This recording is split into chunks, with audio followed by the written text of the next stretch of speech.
I'm also interested just around, very specifically mental health, around the topic of anxiety and depression.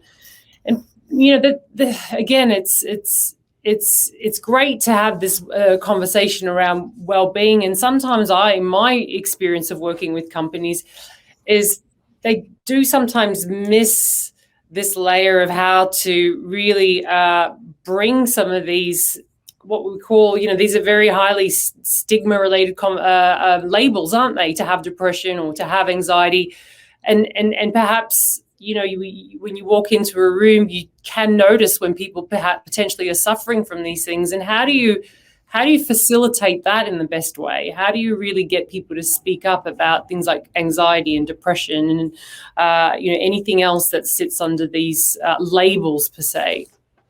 Giving people resources and outlets, and giving them access to professionals, people who have got who are actually qualified to make some kind of a diagnosis or a recommendation, but allowing people the freedom to be human, not being robots.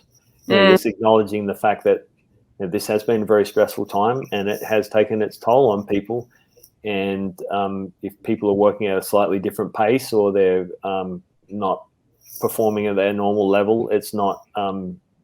There's a multiple amount of reasons, and I think having really a strong sort of relationship, particularly if you're a team leader, with your team, and giving people the ability to genuinely feel like they can come to you and have frank conversations, and have an open door policy where people feel safe that they're not going to be able to give you some information and then it'll be weaponized against you. That's a really powerful tool.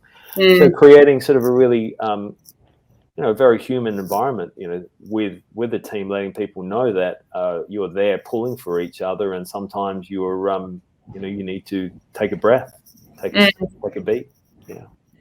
Yeah, psychological safety, it's such an important element to bring into teams.